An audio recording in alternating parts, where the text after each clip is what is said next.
2019 has been a great year for the movie industry, especially if you are in the Marvel Cinematic Universe, but there's been some movies that haven't existed in the MCU that haven't been so lucky. So we thought it'd be interesting to take a look back at 2019 and look at the movies that were supposed to do so much better and didn't quite make it and ended up flopping in the box office. Let's go ahead and jump into it.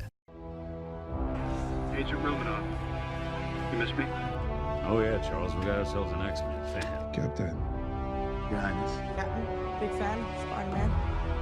Hey everyone. First up, we wanted to look at Hellboy because this movie had so much potential, from the source material to the other series that had originally aired a couple of years back that a lot of people really liked. And honestly, this film had a great cast and everything was looking like this movie would turn out to be an amazing reboot to the series. Except the film just didn't really connect well with fans and critics. Now, apparently the budget for this film was reported at $50 million, and it only ended up making back $44 million, which means this movie lost $6 million and didn't even turn a profit. It's a real shame because this film had so much more potential and it ended up just not making it. Next up, we can look to X-Men: The Dark Phoenix, and this movie honestly was supposed to be the epic culmination of everything that the X-Men universe had built up so far, and honestly, it should have been this amazing film. And what honestly ended up happening here was this movie entered development hell for a long time, getting multiple delays before finally landing, and this was after Disney and Fox made a deal, so everyone kind of knew the franchise was coming to a close. And while they did a ton of reshoots and worked really hard at making the film a better film, it just kind of ended up being an okay movie. There's some really awesome scenes in this movie, and a lot of fans still went and saw it and had a good time, but ultimately it didn't hit the mass appeal that this film was originally set out to have, and it had a reported budget of around $200 million, and it did fortunately turn a very small profit at about $252 million,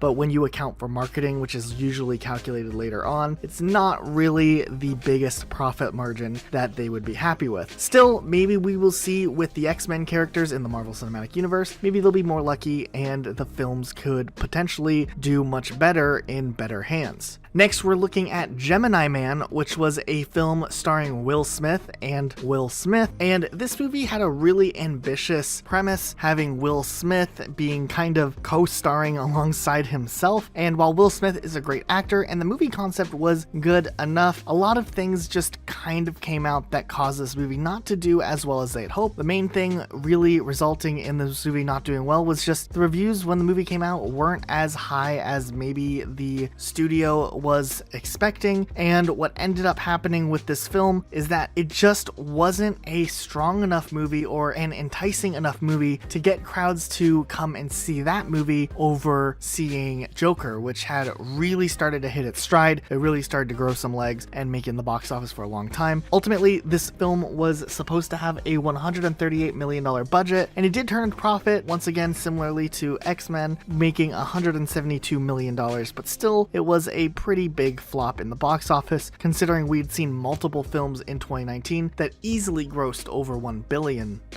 People are going to see movies, but they weren't going to go see this one. Next, we can look to one of the more recent movies that just released in Charlie's Angels, which is a reboot slash continuation of the existing Charlie's Angels franchise. But unfortunately, while this movie had a smaller budget than a lot of the other movies we've seen on this list with a $48 million budget, they definitely kept this budget a lot more conservative here. It did turn a small profit of $51 million, but it really didn't get anywhere close to what the previous franchises had done well over 10 years ago, where those movies made well over $250 million each. Of course, there was some controversy with the movie, so it's no surprise that the film didn't quite do as well as they had initially hoped, but